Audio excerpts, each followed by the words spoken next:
இந்த 2 சட்டங்களுடைய நகல்கள் தீயிட்டு கொளுத்தப்பட வேண்டும். ஒரு மிகப்பெரிய அளவிற்கு கார்ப்பரேட்டுகளுக்கு ஆதரவாக ஒரு முன்னெடுப்பை ஒரு 3 சட்டத்தை கோவிட் காலத்தில் ஐயா மோடி கொண்டு வந்தார், உங்களுக்கு தெரியும். அதை வீரஞ்செறிந்த போராட்டத்தில் கிட்ட 2020 நவம்பரில் இருந்து ஒரு ஓராண்டுக்கு மேலே போராடி 761 உயிர்களை நாம் பலி கொடுத்து அதை ஜெயித்தோம். ஆனால் ஜெயிக்கலை, பாஸ் ஆகியிருக்கு. குள்ள நெறித்தனமான இந்த இந்திய அரசு போராட்டத்தை, கல்வியை கிட்டத்தட்ட கார்ப்பரேட்டு கண்ட்ரோல் பண்ணிட்டான். மருத்துவத்தை கண்ட்ரோல் பண்ணிட்டான். இன்றைக்கி அவனுக்கு ஃபுட் அக்ரிகல்ச்சரில் இந்த டிஸ்ட்ரிபியூஷன் சேனல் எல்லாத்தையும் கண்ட்ரோல் பண்ணிட்டான். ஆனால் ப்ரொடக்ஷனை மட்டும் அவனால் கண்ட்ரோல் பண்ண முடியல. ஏன் தெரியுமா? விவசாயிகள் அவர்களே உற்பத்தி பண்ண முடியாது விதை நெல்களை. கிராமத்துக்குள்ளே அவங்க போட்டுக்கிட்டு எப்போ அவங்ககிட்ட சம்பா நெல் இருக்குது வாங்கிடுங்க, விதை இருக்குன்னு விதை நெல்லாம் முடியாது. இனிமேல் விவசாயிகளுக்கு இலவசமாக கொடுக்கக்கூடிய இந்த இலவச மின்சாரங்கள் ரத்து செய்யப்படும். அது மட்டுமல்ல, உடல் வலிமையை உறுதி செய்யும் சிலாஜித், கவனத்தை மேம்படுத்தும் அஸ்வகந்தா மற்றும் உயிர் சக்தியை பெருக செய்யும் சஃபேடு முஸ்லி போன்ற இமயமலையின் மூலிகை பொருட்களை கொண்டு வந்து மிஸ்டர் பர்ஃபெக்ட் உருவாக்கப்பட்டுள்ளது. ஒவ்வொரு முறை உட்கொள்ளும் போதும் உடல் சக்தி, வலிமை மற்றும் மன வலிமை உறுதி செய்யப்படுகிறது. மா நேச்சுரல்ஸ் மூலம் மகிழ்ச்சியான தலைமுறைகள் உருவாகிறது. இப்போது மிஸ்டர் பர்ஃபெக்ட்டுடன் உங்கள் தலைமுறையும் வலிமையாகட்டும். எங்கள் வெப்சைட்டில் இருந்து உடனே ஆர்டர் செய்யுங்கள். வாட்ஸ்அப் எண்ணிலும் தொடர்பு கொள்ளலாம்.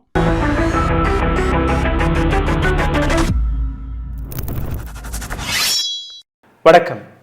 எந்த அளவில் ஒரு அரசாங்கம் மக்களுக்காக, முக்கியமாக விவசாயிகளுக்காக வேலை பார்க்கணுமோ அதற்கு எதிராக ஒரு அரசாங்கம் செயல்படும் போது அந்த அரசாங்கம் உண்மையிலேயே மக்களுக்காக அல்ல, கார்ப்பரேட்டுக்காக மட்டுமே வேலை பார்க்கிறது என்று மிக தெளிவாக தெரிய வரும். IMF வெளிவிட்ட டேட்டாவை நீங்கள் பார்த்தீர்கள். இந்த அரசாங்கம் வழியாக வெளிவரக்கூடிய ஒவ்வொரு டேட்டாவும் நம்பிக்கையற்றது, அதை நம்பவே முடியாது என்று கூறுகிறார்கள். இந்தியாவுடைய GDP 8.2 என்று கூறுகிறார். மிகப்பெரிய அளவில் சோஷியல் மீடியாவில், கோதி மீடியாவில் ட்ரெண்ட் செய்யப்படுகிறது. ஆனால் உண்மை என்ன? இன்றைக்கும் இந்தியாவில் இருக்கக்கூடிய 80 கோடி மக்கள் ராஷன் கடை அந்த வரிசையில் நிற்கிறார்கள். இந்தியாவில் இருக்கக்கூடிய ஏழைகள் கையிலிருந்து அந்த பணம் போய்கொண்டே இருக்கிறது. இதற்கும் எதிராக இப்போ ஒரு புதிய பில்லை கொண்டு வருவதற்கான முயற்சியில் அரசாங்கம் இருக்குது. என்ன அந்த பில்? Seat bill 2025. இதில் என்ன நடக்கும்? ஆதி காலமாக நீங்கள் பார்த்தீர்கள்னா விவசாயிகள் அவர்களுடைய விளைந்த பொருளில் இருந்து ஒரு பங்கை எடுத்து அதை விதையாக மாற்றி வைப்பார்கள். இப்போது இந்த பில் வந்ததுக்கப்புறம் அந்த விதையெல்லாம் செல்லுபடியாகாத அந்த விதை ரெஜிஸ்டர்ட் வெண்டர்ன்றது வாங்கி அப்போ தான் நீங்கள் விவசாயம் செய்ய வேண்டுமா? ஆதி காலமாக சின்ன சின்ன கடைகள் போய் அந்த விதைகளை வாங்கி வருவார்கள். இப்போ நீங்கள் சொசைட்டியில் போய் தான் அந்த விதைகளை வாங்கணும். எந்த நபர்கள் அந்த விதைகளை உற்பத்தி செய்ய முடியும், யார் அதால் கொடுக்க முடியும் என்று நீங்கள் பார்த்தீர்கள்னா பெரிய பெரிய கார்ப்பரேட்ஸ் வழியாக வரக்கூடிய விதைகளை மட்டும்தான் நீங்கள் வாங்க முடியும்.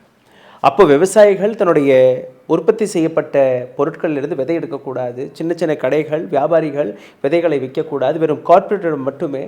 அதுவும் ஹைப்ரிட் சீட்ஸ்களை கொண்டு வருவதற்காக இப்போது நரேந்திர மோடி அவர்கள் நேச்சுரல் ஃபார்மிங் என்கிற ஒரு சம்மிட் நடந்தது.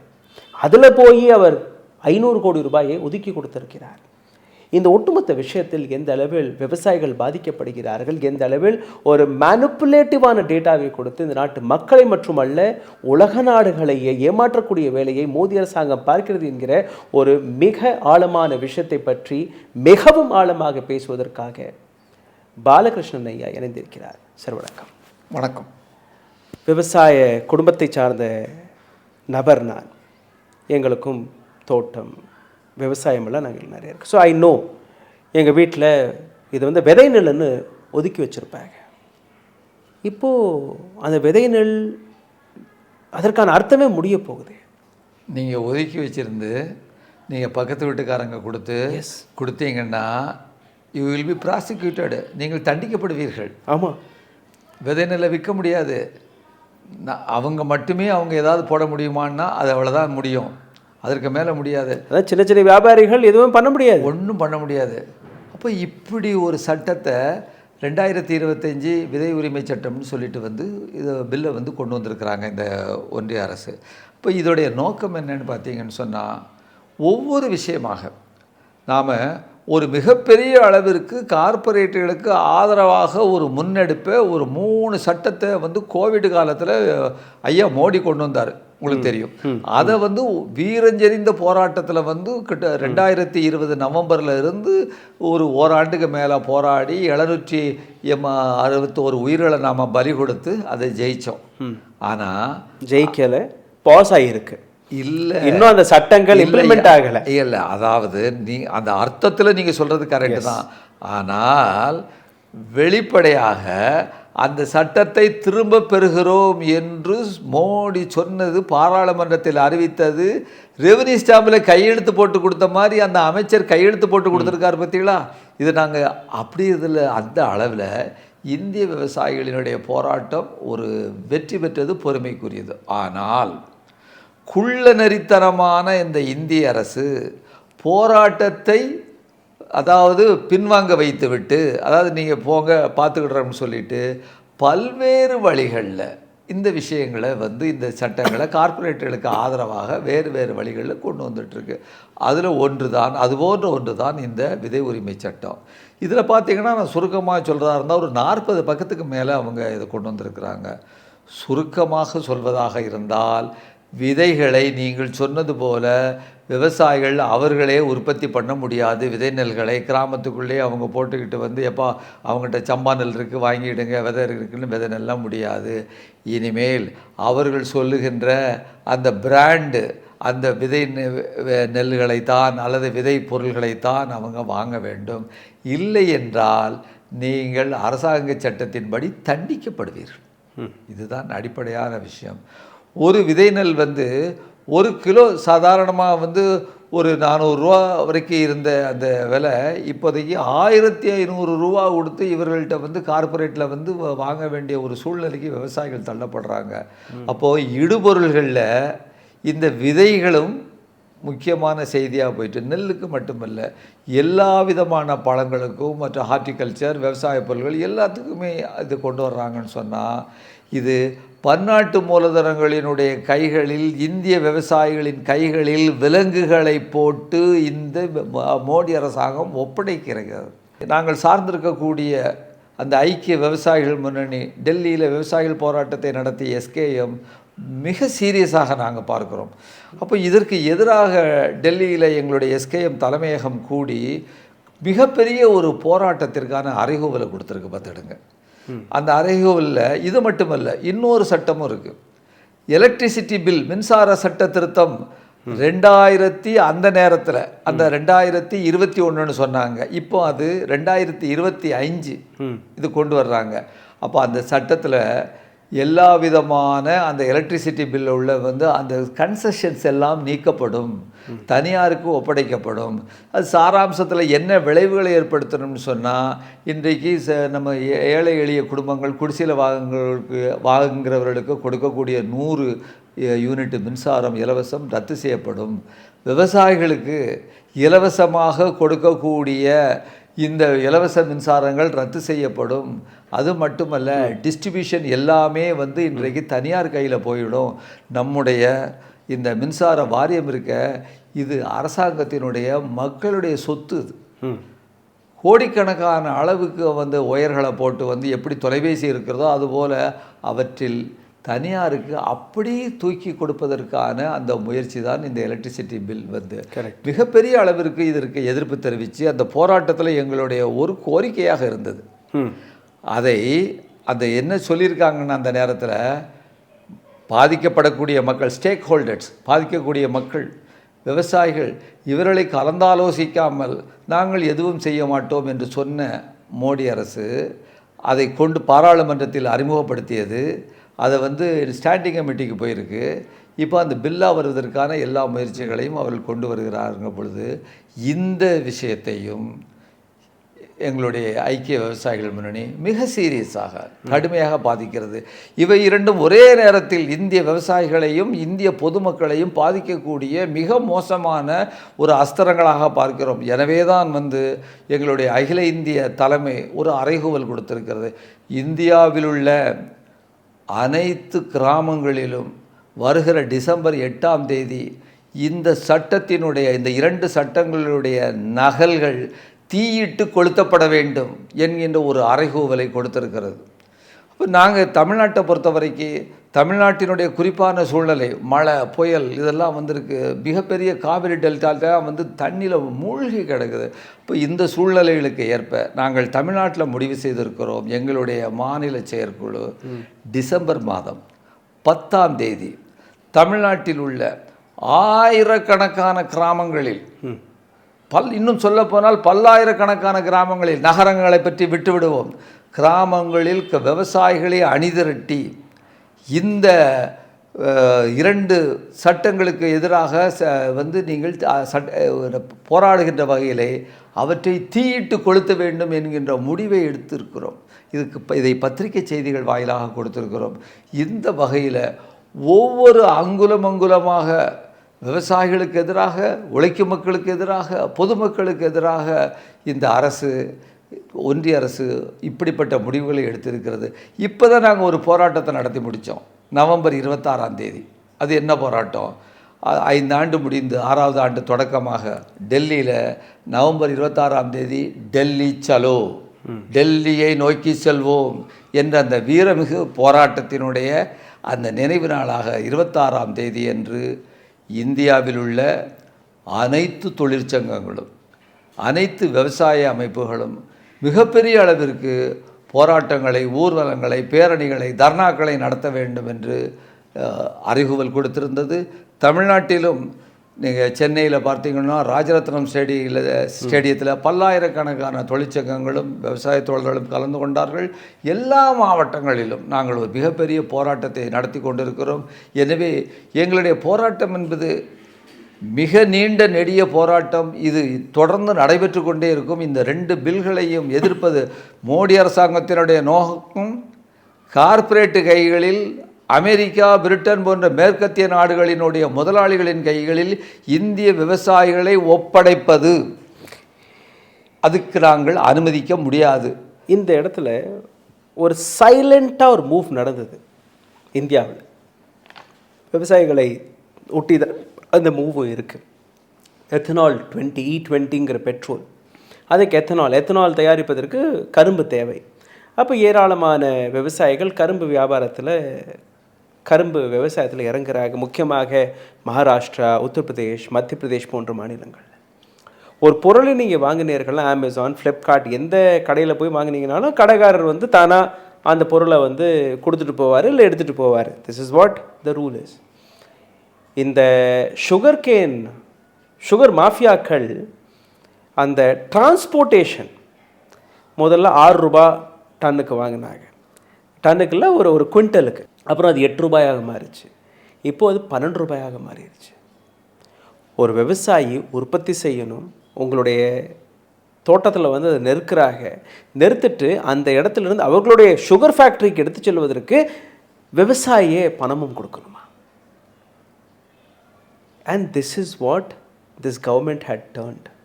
விவசாயிகளுடைய உரிமைகள், விவசாயிகளுடைய அந்த குரல் அனைத்துமே நசுக்கப்படுகிறது. இப்போ இந்த விதை சட்டம்ங்கிறது ரொம்பவே சீரியஸான விஷயம்.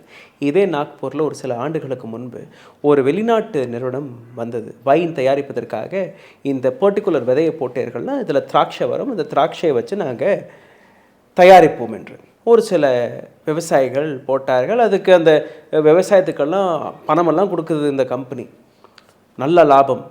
2வது வருஷம் ஒரு 10-15 விவசாயிகள் அதையும் போட ஆரம்பிக்கிறாங்க, அவங்களுக்கும் நல்ல லாபம். ஒரு பெட்டி 500 ரூபாய்லாம் வாங்குது அந்த கம்பெனி. அடுத்து பார்த்தீங்கன்னா ஒரு அக்கம் பக்கத்தில் இருக்கக்கூடிய ஒரு 10 கிராமங்கள் எல்லாருக்கிட்டேயும் அந்த விதையை இட்டு விவசாயம் நடக்குது. திடீர்னு company says I will not buy it for 500 rupees. இப்போ எனக்கு போதுமான அளவில் விவசாயம் இருக்குது, 150 ரூபாய்க்கு வாங்குவேன். ஐயா 150 ரூபாய்க்கு முடியாது, எங்களால் சம்பளம் கூட கொடுக்க முடியாது. இல்லை கொடுத்தா கூட இல்லைன்னா சரி விவசாயிகள் நாங்கள் கடையிலே போய் விற்றுக்கிறோம்னு வாயில் வச்சா சாப்பிட முடியாது, விதை இருக்கு உள்ள. மறுபடியும் கம்பெனிக்கிட்ட இப்போ கம்பெனி என்ன சொல்லுதுன்னா 100 ரூபாய்க்கு வாங்குவேன். ஃபஸ்ட்டு நான் 150 ரூபா கொடுத்தேன், நான் 100 ரூபா. விவசாயிகள் இந்த தோட்டமே வேண்டாம், அப்படியே அழிக்கிறாங்க. அந்த மண்ணில் அடுத்து 10 வருஷத்திற்கு எந்த விவசாயமும் போட முடியாத நிலை. This is what hybrid seeds do and this is what the government wants. இந்த நம்ம ஒதுக்கி வைக்கக்கூடிய நெல் இருக்கு இல்லையா, அந்த நெல்லை வச்சு ஆதிகாலமாக நம்ம விவசாயம் பண்ணிட்டு இருக்கோம். எவனோ வெளிநாட்டில் ஏதோ லெபார்டரியில் தயாரித்து கொண்டு வந்த ஒரு விஷம் கலந்த ஒரு விதையை கொடுத்து இந்த விதையை வச்சு உங்களை அடிமைப்படுத்தக்கூடிய நிலைக்கு உங்களை தள்ளி, உங்களை அடிமை மட்டுமல்ல, இந்த இடத்துல இந்த மண்ணில் இந்த விதையை மட்டும்தான் போட முடியும் என்கிற அந்த மண்ணையும் கெடுத்து விட்டு கொண்டு வரக்கூடிய இந்த சட்டம் எவ்வளோ மோசமான சட்டம் என்று நாம் பார்க்க வேண்டும். இல்லை, நீங்கள் நம்ம இப்படி பேசணும்னா இந்த சப்ஜெக்டுக்குள்ளே மணிக்கணக்கில் பேச வேண்டிய விஷயங்கள் இருக்குது. ஏன்னா இதற்கு முன்னால் ஒரு சில ஆண்டுகளுக்கு முன்னால் வந்து குஜராத்னு நினைக்கிற மாநிலம் சரியாக ஞாபகம் இல்லை, உருளைக்கிழங்கு போடணும் அப்படின்னு சொல்லிட்டு வந்து சிப்ஸ் கம்பெனி, உங்களுக்கு நினைவு இருக்கும்னு நினைக்கிறேன், அது மிகப்பெரிய அளவிற்கு அந்த கம்பெனி விவசாயிகளுக்கு ஆர்டர் கொடுத்தாங்க. இவங்களும் அதை மகிழ்வோடு கொடுத்தாங்க. ஆனால் அவர்கள் வேண்டாம் என்று ஒதுக்குனார்கள். பார்த்தீங்களா, வந்து இந்த சிப்ஸ் சின்ன பொட்டேட்டோ உருளைக்கிழங்கு வந்திருக்கும், அதை வேறு சில விவசாயிகளுக்கு அந்த இதை கொடுத்து அவர்கள் போட்டாங்க.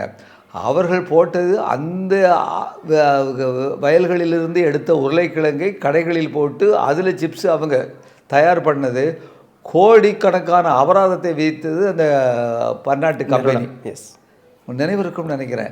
அப்போ இது மிகப்பெரிய அளவிற்கு ஒரு பிரச்சனையாகி இந்திய விவசாயிகள் எல்லாம் மிகப்பெரிய போராட்டத்தை நடத்ததுக்கு அப்புறம் தான் அது தன்னுடைய வித்ட்ரா பண்ணிச்சு. ஷிம்லா, ஹிமாச்சல பிரதேஷ், ஜம்மு, இது போன்ற மிக பெரிய அளவில் ஆப்பிள், இன்றைக்கி நீங்கள் கடையிலெல்லாம் போய் பார்த்தீங்கன்னா இம்போர்ட்டட் ஆப்பிள் தான் உங்களுக்கு கிடைக்கிது. ஷிம்லா ஆப்பிள் கிடைக்காது. ஏன்னா அங்கே இருக்கக்கூடிய விவசாயிகள் இந்தியாவில் விற்றா 35 ரூபா கோல்ட் ஸ்டோரேஜில் கொண்டு, அடானியுடைய நிறுவனங்கள் தான் எல்லா கோல்ட் ஸ்டோரேஜுமே. Adani wants to buy 35 rupees per kg apple. நம்ம போய் 250 ரூபா 300 ரூபா கொடுத்து வாங்குகிறோம். 35 ரூபா, கண்ணீர் விட்டு அழுகிறாங்க. What to do? இது இப்போ நாங்கள் இந்திய அளவில் இந்த போராட்டம் நடக்குது பார்த்திங்களா, எஸ்கேஎம், அதற்கு முன்னால் AIKCC, all India Kisan Sangharsh coordination committee 2017 ஆரம்பித்தது. அது ஆரம்பிக்கக்கூடிய காலகட்டத்தில் தான் மிகப்பெரிய போராட்டங்கள் இந்தியா முழுக்க நடந்தது 2017. அப்போ தான் வந்து இந்தியா முழுக்க வந்து மகாராஷ்டிராவில் உள்ள விவசாயிகள் பாலபூரம் வந்து வெளியே சாலையில் வந்து கொட்டினாங்க. உத்தரப்பிரதேசத்தில் உள்ள அந்த நீங்கள் சொன்னது போல் அந்த விவசாயிகள் போல் உருளைக்கிழங்கை வந்து வெட்டி போட்டாங்க. வந்து தமிழ்நாட்டில் உள்ள பல்வேறு விவசாயிகள் வந்து அந்த தக்காளிகளை எல்லாம் வந்து அங்கேயே இது பண்ணி விட்டாங்க, கரும்புகளை வெட்டி போட்டாங்க. அப்போ இந்த துயரம் தாங்காமல் தான் வந்து பல்வேறு பிரபலங்கள், விவசாய தலைவர்கள்லாம் சேர்ந்து டெல்லியில் உட்கார்ந்து பேசி நாம் இந்த பெரிய போராட்ட கமிட்டியை ஆரம்பித்தோம். அதற்கு ஆரம்ப வித்து அதற்கு வந்து 2017 முன்னால் ஜூன் மாதம் மண்ட்சார் அப்படிங்கிற ஒரு ஊரில் 6 விவசாயிகளை சௌஹான், இந்த விவசாய அமைச்சராக இருந்தார் சௌஹான், அவர் அங்கே முதலமைச்சராக இருந்த பொழுது பாஜக தலைமையிலான விவசாயிகளை சுட்டு கொன்றார்கள். இதுதான் வந்து ஒரு பெரிய ட்விஸ்டாக மாறியது. அப்படிப்பட்ட விஷயத்தில் சமீபத்தில் சில மாதங்களுக்கு முன்னால் இன்னொரு வருத்தமான செய்தி, அதை இந்த நான் போகிற போக்கில் குறிப்பிடலாம்னு நினைக்கிறேன். ஒரு 2 அரிசி பார்த்துடுங்க, அதாவது பூசான்னு சொல்லக்கூடிய அரிசி, இன்னொன்று வந்து பேர் எனக்கு தெரியல, பார்க்கணும். அந்த 2 அரிசியும் ஜெனட்டிக் மாடிஃபைடு அரிசியை வந்து நம்ம அமைச்சரே வந்து அறிவிச்சிருக்கிறார். அந்த அரிசி நெல் வகை என்னன்னு சொன்னால் தண்ணி அதிகமாக தேவைப்படாதான், நீங்கள் வந்து வறட்சியை தாங்கக்கூடியதான், அதிகமாக உற்பத்தி பண்ணக்கூடியதான், இப்படியான ஒரு நெல்லை வந்து அறிவிச்சிருக்கிறாங்க. ஆனால் ஒரு செய்தி, இந்த ஜீன் மாடிஃபைடு, அந்த ஜெனட்டிக்கல் மாடிஃபைடுன்னு சொல்லக்கூடிய கத்திரிக்காய், அதற்கு வந்து அனுமதி கொடுக்கல. சுப்ரீம் கோர்ட்டில் உச்சநீதிமன்றத்தில் பிரசாந்த் பூஷன் ஐயா அவர்கள் வழக்கு நடத்திக்கிட்டு இருக்கிறாங்க. அதுபோல் இந்த கடுகுக்கு அந்த ஜெனட்டிக்கல் மாடிஃபைடு அந்த கடுகுக்கு அந்த பிரச்சனைகள் இருந்துகிட்ருக்கு. இப்போ இந்த சூழ்நிலையில் துணிஞ்சி அவர் என்ன சொல்கிறாரு, நம்முடைய அமைச்சர் வந்து ஜெனட்டிக்கலி மாடிஃபைடுங்கிற வார்த்தைக்கு பதிலாக அதை திருத்தப்பட்டதுங்கிறாங்க. அப்போ நீங்கள் ஒரே ஒரு செய்தி என்னென்னா, நம்ம எல்லா உயிரினங்களையும் எல்லா உயிரினங்களையும் நீங்கள் இப்படி இருக்கிறீங்க, நான் இப்படி இருக்கிறேன், ஒரு குரங்கு இப்படி இருக்குது, சிங்கம் இப்படி இருக்குன்னா அதுக்கு அடிப்படையான அந்த ஜீன், அந்த ஜீனில் உள்ள அந்த கோடிங் தான் வந்து அது எப்படி எப்படி இருக்கணுங்கிறது. அப்போ இவங்க என்ன செய்கிறாங்க, அந்த கோடிங்கையே போய் திருத்துறாங்க. அந்த கோடிங்கில் உள்ள நம்பர்களையும் அந்த எழுத்துக்களையும் மாற்றும் பொழுது இவர்கள் நினைக்கிற விதத்தில் மாற்ற முடியும் என்று நினைக்கிறார்கள். ஆனால் இயற்கை வந்து அவ்வளவு எளிதாக இருக்காது. ஏன்னா நம்ம என்ன நினைக்கிறோம்னா, விவசாயம் சார்ந்த விஞ்ஞானிகள், விவசாயத்திற்கு மக்களுக்கு ஆதரவான எக்ஸ்பர்ட்ஸ் எல்லாம் என்ன சொல்கிறோம், சரி நீ செய், ஆனால் ஒரு குறிப்பிட்ட காலம் 10 ஆண்டு 20 ஆண்டு காலம் அதை டெஸ்ட் பண்ணி மக்கள் அதுக்கப்புறம் நீ வெளியிடு. ஆனால் இவர்கள் தயாராக இல்லை. இவர்கள் இந்த கம்பெனிகளுக்காக இவர்கள் வந்து உடனடியான இந்த விதைகளை கொண்டு வராங்கன்னு சொல்லும் பொழுது நீங்கள் பார்த்தீங்கன்னா, ஏற்கனவே சொன்னது போல் ஜெனட்டிக்கலி மாடிஃபைடு இந்த விதைகளெல்லாம் கொண்டு வர ஆரம்பிச்சிட்டாங்க. இது தமிழ்நாட்டுக்கு வந்தாச்சு. ஆமாம். அப்போ இதுபோல் இப்போ இந்த நம்ம சொல்லக்கூடிய இந்த விதை திருத்த சட்டம், அதுபோல் நீங்கள் பல்வேறு விதமான கெமிக்கல்ஸை கொண்டு வந்து உள்ளுக்கு, டாக்ஸின்ஸை கொண்டு வந்து உள்ளுக்கு தட்டக்கூடியது. மொத்தத்தில் நிலம் என்பது இனிமேல் சாகுபடிக்கு ஏற்றதாக இந்த விவசாயிகளுக்கு இருக்கக்கூடாது, அவர்கள் கைவிட வேண்டும் என்ற நிலையை ஏற்படுத்தி, அது ஏற்படுத்துவது முக்கியமாக லேண்ட் எக்விசிஷன் பில்லை திணிக்கிறாங்க. ஆமாம் ஆமாம். இதை ஏற்படுத்தி இதை யார்கிட்ட கொடுக்கணும், பன்னாட்டு மூலதனங்கள்ட்ட அவன் மொத்தமாக வாங்கிடுவான். அப்போது அவர்களுக்கு எல்லாத்தையும் கண்ட்ரோல் பண்ணிட்டாங்க. நம்ம பார்த்தீங்கன்னா கல்வியை கிட்டத்தட்ட கார்பரேட்டு கண்ட்ரோல் பண்ணிட்டான். மருத்துவத்தை கண்ட்ரோல் பண்ணிட்டான். இன்றைக்கி அவனுக்கு ஃபுட் அக்ரிகல்ச்சரில் வந்து இந்த டிஸ்ட்ரிபியூஷன் சேனல் எல்லாத்தையும் கண்ட்ரோல் பண்ணிட்டான். ஆனால் ப்ரொடக்ஷனை மட்டும் அவனால் கண்ட்ரோல் பண்ண முடியல. ஏன் தெரியுமா, இந்தியாவில் இன்றைக்கி பெரிய அளவிற்கு விவசாயம் என்பது ஒரு 86% வந்து சிறு குறு விவசாயிகளால் நடத்தப்படுகிறது. ஆமாம். 5 ஏக்கருக்கு குறைய உள்ளவங்க இவங்ககிட்டருந்து நிலத்தை வாங்க முடியாது. ஏன்னா இவன் நிலத்தை வணங்கக்கூடியவன், நிலத்தோட உணர்வு சம்பந்தப்பட்டவன். அப்போ இவன்கிட்ட வாங்க முடியாதுன்னு சொல்லும்போது இந்த நிலத்தை பாழாக்குவது, இந்த நிலத்தை வந்து அவனுக்கு பயனில்லாமல் ஆக்குவது, ஒரு மாநிலங்களுக்கு இடையில் பிரச்சனையை ஏற்படுத்தி தண்ணி இல்லாமல் ஆக்குவது, ஒரு பக்கத்தில் பெட்ரோலை வந்து அங்கே இருந்து இது பண்ணி வந்து வெளியே கொண்டு வந்து அந்த துரப்பண வேலைகள் பெட்ரோலுக்கு அது அப்படி மாற்றுவது, இப்படியாக எல்லா நிலங்களையும் விவசாயிகளிடமிருந்து, சிறு குறு விவசாயிகளிடமிருந்து பிடுங்கி மொத்தமாக கார்ப்பரேட் கைகளில் ஒப்படைத்து விட்டால் கல்வியும் வந்தாச்சு, மருத்துவமும் வந்தாச்சு, இனிமேல் விவசாயமும் வந்துவிட்டால் எல்லா மனிதர்களுடைய உழைக்கக்கூடிய சம்பளத்தையும் பாக்கெட்டிலிருந்து தானாக இந்த அரசாங்கம் எடுத்து கொடுக்கக்கூடிய ஒரு வேலையை செய்யக்கூடிய ஒரு ஏஜெண்டாக மாறி இருக்குது. இப்போ இதுதான், இதை எதிர்த்து நம்ம நீண்ட ஒரு போராட்டம். இல்லை, நீங்கள் சொல்லும் பொழுது இவ்வளோத்தையும் நம்ம இணைக்க வேண்டியிருக்கு. தனியாக ஒவ்வொன்றையும் நாம் பேச வேண்டும். இன்றைக்கி இந்த நாட்டில், அதாவது இந்தியாவை பொறுத்தவரையில் ஏராளமான நபர்களுக்கு இந்த டேட்டா தெரியுமான்னு கூட எனக்கு தெரியலை. இந்தியாவில் இன்றைக்கி தேதியில் விவசாயத்திற்கு சரியாக இருக்கக்கூடிய நிலத்தோடைய பர்சன்டேஜ் வெறும் 26% மட்டும்தான்.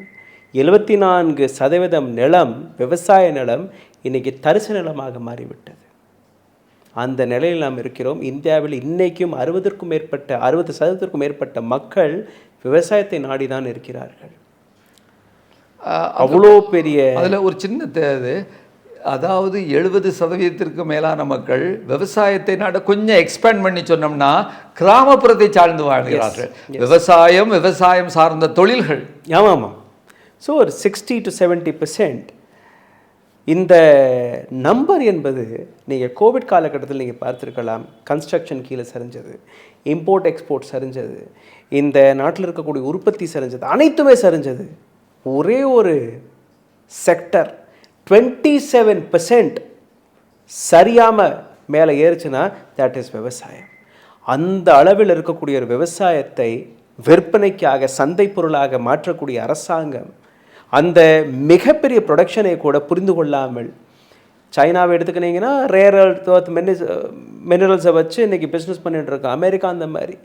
இந்தியாவிட்ட இருக்கக்கூடிய அதே மாதிரியான ரேர் ஃபுட் இன்றைக்கி உலக நாடுகளில் நல்ல உணவு குறைந்து போய் இருக்கிறது. இந்த என்ன சொல்கிறது, ஆர்கானிக்குங்கிற வார்த்தை அமெரிக்கர்களால் கொண்டு வரப்பட்டது. 1000 ஏக்கரை வந்து ஒரே நபர் உழுதுட்டு போயிடுவான் மருந்துகளை தெளிச்சிட்டு. இன்றைக்கும் இந்தியாவில் தான் சரியான உணவு கிடைத்து கொண்டிருக்கிறது. அந்த ஆர்கானிக்குங்கிற வார்த்தைக்கு மயங்கி இந்த தமிழ்நாட்டில் இந்தியாவிலையும் பல பேர் ஓகே இது வந்து ஆர்கானிக் அது கிடையாது. அமெரிக்காவில் அங்கே ஆட்கள் பற்றாக்குறை, நிலம் நிறைய இருக்குது. அவங்களால பார்க்க முடியாத நல்ல பொருட்களை நாம் பார்த்து கொண்டிருக்கிறோம். தமிழ்நாட்டில் மட்டுமே கிட்டத்தட்ட 1800க்கும் மேற்பட்ட அரிசி வகைராக்கள் இருக்குது. அதே மாதிரியான ஏராளமான நல்ல காய்கறிகள், பழங்கள் இருக்குது. இதையே ஒரு மிகப்பெரிய சந்தையாக மாற்றி இந்தியா எக்ஸ்போர்ட் பண்ணி இந்தியா பல நாடுகளுக்கு உணவு கொடுக்கக்கூடிய அந்த இடத்தில் இருக்கக்கூடிய அந்த நாட்டை அடிமை நாட்டாக மாற்றுவது எந்த விதத்தில் புத்திசாலித்தனம் என்று எனக்கு தெரியவில்லை. அதாவது நீங்கள் இங்கே பயிரிடக்கூடிய நம்பர் 1 விஷயங்களை, பொருள்களை இந்த நாட்டு மக்களுக்கு கிடையாதுங்கிறான் இந்த அரசாங்கம். நான் வந்து பள்ளி பருவத்தில் படிக்கும் பொழுது திருநெல்வேலியில் தூத்துக்குடியிலேருந்து செம்மீன்னு சொல்லிட்டு வந்து அந்த மலையாள கேரளாவுக்கு போகும், நாங்கள் அப்படி தான் சொல்லுவோம், மலையாள போகும்னு சொல்லிட்டு வந்து பெரிய பெரிய லாரிகள் இறால் படம் போட்டிருக்கோம். அப்போ அங்கே பெரிய பெரிய 1.5 அடி நீளமுள்ள இறால்கள்லாம் வந்து ஏற்றுமதி பண்ணிட்டு போவாங்க. அது கேட்டால் நம்ம ஊரில் கிடைக்கவே கிடைக்காது. இது என்னென்னா வெளிநாட்டுக்காரங்க சாப்பிட்றது அப்படின்னு சொல்லிட்டு. மணிமுத்தாறில் மேலே தேயிலை தோட்டத்தில் நாங்கள் போயிருக்கும் பொழுது அங்கே தனியாக வேலி போட்டு அங்கே உள்ள ஒரு தேயிலையை வந்து தனி தேயிலை அங்கே வந்து அங்கே விளைவிச்சிட்டு இருந்தாங்க. அது என்ன, நீங்கள் சாப்பிட்றதுக்கு இல்லை, இது வெளிநாட்டுக்காரங்க சாப்பிட்றது அப்படிங்கிறாங்க.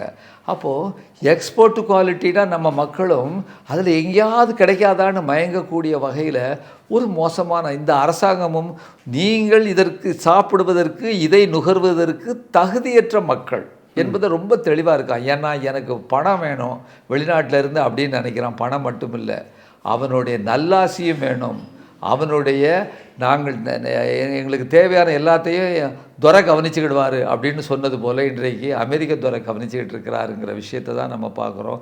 இதை எதிர்த்து மிக நீண்ட ஒரு போராட்டத்தை நம்ம நடத்த வேண்டியிருக்கு. நீங்கள் ஒரு விஷயத்தை போகிற போக்கில் சொல்லிட்டு போனீங்க.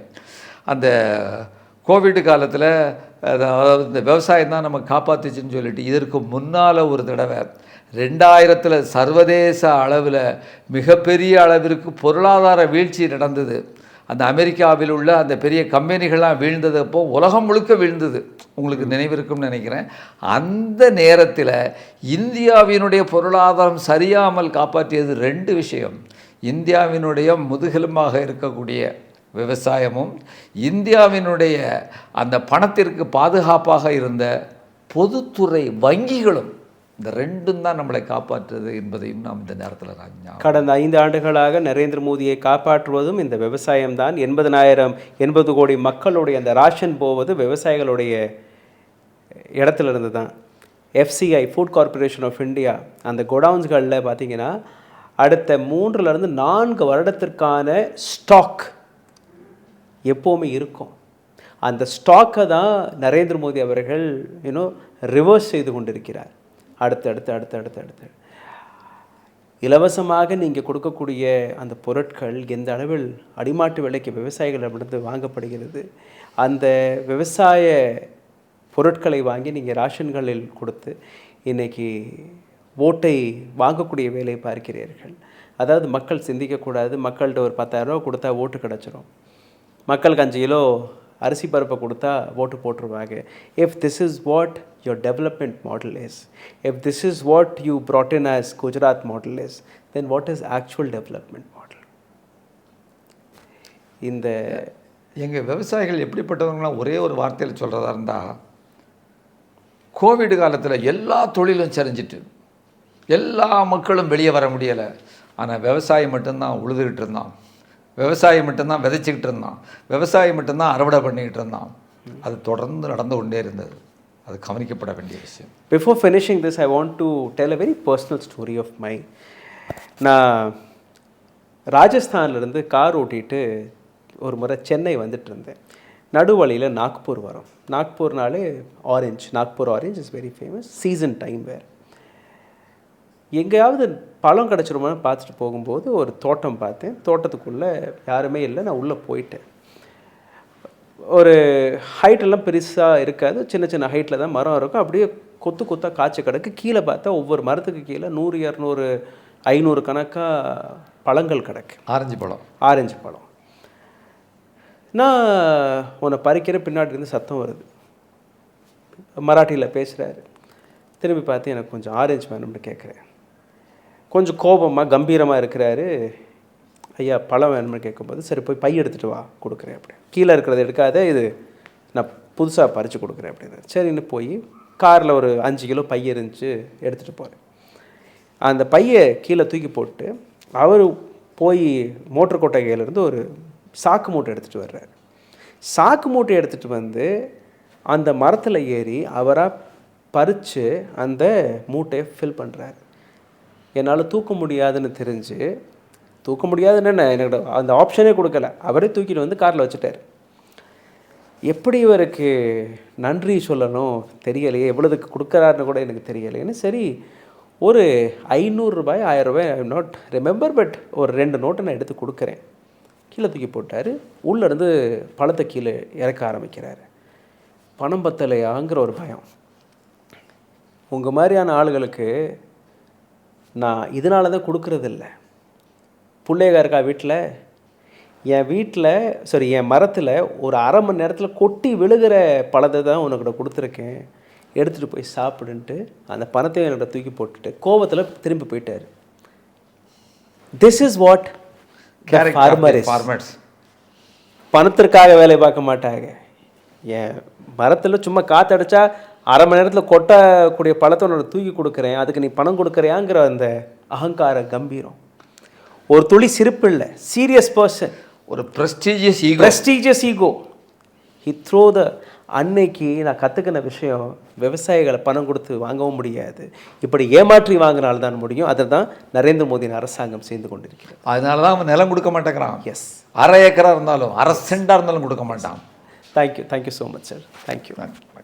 ஊடகம் கார்ப்பரேட் அரசியல்வாதிகளின் கைப்பாவையாக அடிமைகளாக இருந்தது போதும். இனி சாட்டை எடுத்து சுழற்றும் நேரம் வந்துவிட்டது. ஊடகம் பொதுமக்களாகிய உங்களுக்காக, உங்களாலேயே இயக்கப்பட வேண்டும். ஊடக சுதந்திரத்திற்காக உங்களின் பங்களிப்பை இன்றே அளித்திடுங்கள்.